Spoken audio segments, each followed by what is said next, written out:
Dream, the predictable fate of Diddy's first ever white pop girl group featuring Tamar Braxton and Nick Carter. Remember the bubblegum pop era of the early 2000s? Talk about a time was had. We had boy bands, everybody was too cool to listen out loud, insanely questionable fashion choices, and of course, the girl groups that ruled the airwaves. Literally, you had to be there. To some, it felt like one huge satirical dream. For a girl group, Dream, their journey was just as dreamy as their name. But like all good things, it eventually had to come to an end, leaving us with lots of memories stamped out on poster boards and embedded into the flimsy film of your Kodak throwaway camera. So grab your scrunchies, your blue eyeshadow, and butterfly clips ready, and tag along as we dive into the world of one of many girl groups failed by Bad Boy Record, Diddy's girl group sensation, Dream. It was all a dream, quite literally, for the 4 young members of Dream, and for Diddy, who achieved his goal of creating an all-white girl group for the pop girlies to look up and bop to, although he didn't exactly create them. Whisked up in a whirlwind of girl power was Judith Fontaine, a talent scout with an eye for potential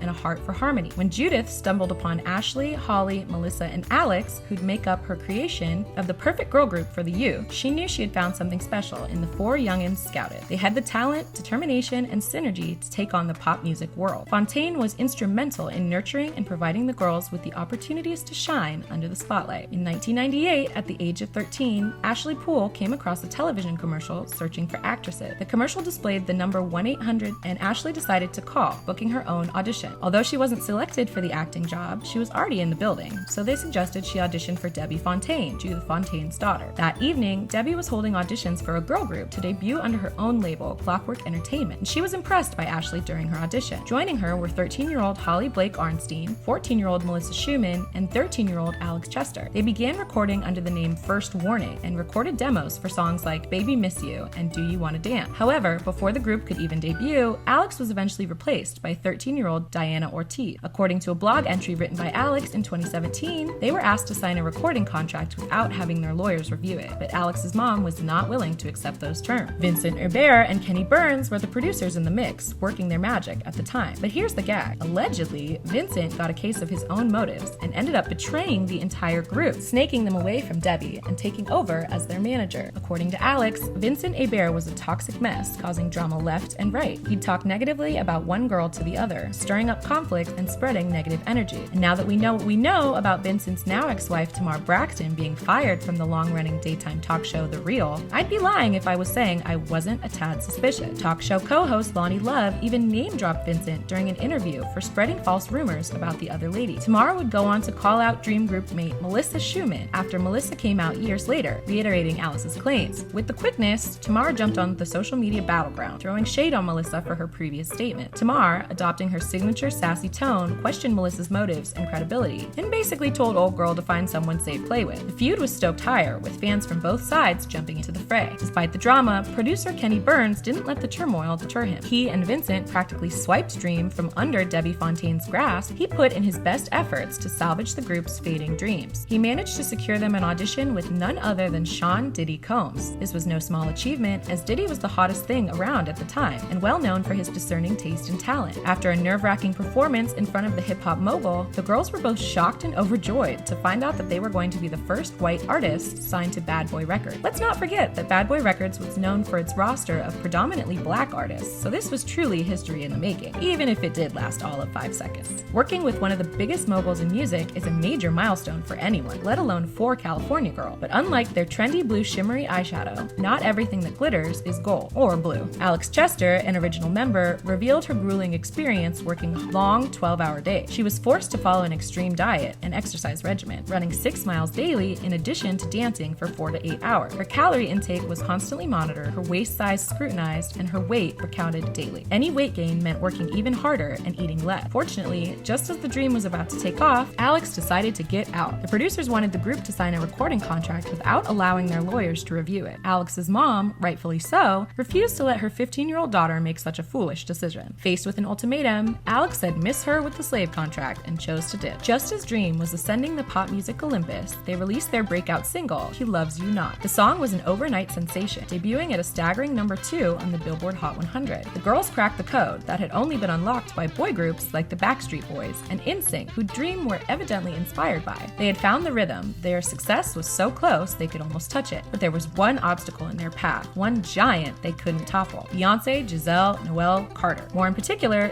Destiny's Child. Their chart-topping single, Independent Woman, was ruling the airwaves. Despite the phenomenal success of He Loves You Not, Dream found themselves blocked from the coveted #1 spot by Destiny's Child. Out with Alex and in with Diana, which was cool for Diddy and the gang, Dream rose to the top of the pop charts almost as quickly as they were banded, even becoming the first ever girl group to be forced into retirement from the MTV TRL Countdown. But after their whirlwind journey to fame, their success came to a sudden halt. Their debut single, He Loves You Not, took the charts by storm, spending an unprecedented 65 days on the TRL Countdown. They were on a roll. It seemed like nothing could stop them. They were the darlings of the charts, and the girls were living their dream. But the higher they rose, the harder they fell. The music industry can be a brutal place for anyone, especially young girls. After their streak on the countdown, the girls found themselves exhausted and overworked. Critic reviews weren't kind to Dream either. Their performances were likened to a disastrous Southern beauty pageant, a comparison that wasn't meant to flatter. Critics felt the group lacked the essence of diversity, called them painfully white, and said remarks like they couldn't be any whiter. The backlash was backlashing. Interestingly, this sentiment wasn't just a public opinion, it was echoed backstage too. Even people in the production team started questioning the direction the group was taking, casting a shadow of doubt over the future of Dream. The bubble the girls had been living in had finally burst. The reality of their situation was sinking in. The music industry was not as forgiving as they had once thought. Yet still, the girls persevered. Not like they had much of a choice given that contract they signed. They had the exhilarating experience of performing live for the first time as the opening act for NSYNC's No Strings Attached tour. A W for the group given that Diddy was marketing them as the female version of Justin Timberlake's lead group. There were even dolls and outfits made to commemorate their hit song. On January 23, 2001, after releasing just one single, their debut studio album, It Was All a Dream, inspired by the late Biggie Smalls, went platinum, selling over 1.5 million copies. This marked another triumph for Diddy, as both of his girl groups, Dream and Total, achieved platinum selling status with their debut album. The world was introduced to them as Puff Daddy's girl group, Dream, a title that carried a weight of expectation and intrigue. However, as the curtain rolled back, it became apparent that the hands-on mentoring they were promised from Puff Daddy himself was in fact nothing more than a mirage. Despite his name being attached to the project, his involvement was minimal. The transformation was apparent with the release of their next single, This Is Me. Adorned in pastel looks, the girls displayed an exciting duality in their style and music that resonated with their fans. The music video debuted at #1 on MTV's Total Request Live, reflecting the widespread popularity and anticipation for their new sound. By this point, they were no strangers to the TRL estate, performing there multiple times and cementing their place in pop culture. The highlight of their journey came when they embarked on the TRL tour, sharing the stage with other leading girl groups of the era, including the likes of Destiny's Child and 3LW. Looking back, their debut era was nothing short of phenomenal. They had tasted success, enjoyed immense popularity, and left an undeniable mark on the music industry. But as they would soon discover, success in the music industry is fickle, and maintaining it would prove to be a much bigger challenge. 8 months after the debut of their album, promotion was abruptly halted due to the events of September 11. In April, Melissa Schumann left the group and was replaced by Casey Sheridan, who contributed vocals to their sophomore album. The debut sophomore single, Crazy, took a more urban direction, deviating from the original pop girly innocence concept. The public wasn't messing with the new sound or the girls' sexed up and skinny image. The girls absolutely despised this direction as well, and as a result of the lack of public interest, Dream were eventually dropped from their label. Their second album, Reality, would never see the light of day, but it did see a limited release years later among friends. It was briefly available on iTunes in 2008 before being removed. Melissa, on the other hand, took a whack at acting, notably in the 2003 film Love Don't Cost a Thing, alongside Nick Cannon and Christina Milian. She also appeared in the TV film The Hollows with Backstreet Boy alumni Nick Carter. Years down the road, during the height of the Me Too movement in 2017, Melissa made headlines after she accused Nick Carter of assault when she was 15 and Nick 22. Nick denied these allegations. Her allegations against Nick was a seismic event that sent shockwaves throughout the industry. In an emotional blog post detailing the haunting experience she claimed to have undergone at the hands of Nick, who really did want it his way. Despite the potential backlash and fear of retaliation, Melissa decided it was time for her to break her silence, hoping her decision to share her story would encourage other victims to come forward and expose the rampant abuse within the industry. Dream achieved their dreams of becoming a successful girl group, but were awakened before the climax. Members Diana, Melissa, and Ashley went on to form a short-lived group called Lady Phoenix. Unfortunately, their musical venture didn't gain traction. While Ashley maintained her Christian faith, she struggled with her own hidden tendencies. On the other hand, Diana completely left the music scene and later came out as Team LGBT. Holly pursued higher education, obtaining a master's degree, and currently works as an occupational therapist. The group had a mini reunion in 2015, releasing their first single in 13 years, I Believe, on August 5th, 2015, before announcing the disbandment of the group yet again in 2016. Ashley welcomed become twins with her husband, who just so happens to be the brother of short-lived group member Casey Sheridan. Some members just weren't willing to make the necessary sacrifices to succeed in the music industry. In an interesting turn of events, Debbie Hammond of Clockwork Entertainment attempted to revive the Dream legacy with a new lineup. She envisioned creating a fresh, dynamic girl group that could captivate audiences just like the original Dream Team. The key contenders to relaunch the Dream franchise were none other than Jordan McCoy, known for her stint on American Junior, and Hunter Pecunia, another talented young vocalist. The duo was poised to bring a new energy to the Dream brand, infusing it with their youthful vibe and impressive vocal prowess. However, much to the disappointment of fans eagerly awaiting the resurgence of their beloved girl group, the project never materialized. The reasons remain shrouded in mystery, leaving many to speculate what could have been if Dream had successfully revived. In the grand scheme of pop history, Dream's star shone bright, if only for a brief moment. Following the failed revival attempt, the members of Dream drifted apart, charting their own individual path. Melissa continues to make waves as a solo artist. The others have retreated relatively from the limelight, carving out quieter lives away from the glitz and glam. Dream may no longer exist in the form it once did, but its impact resonates.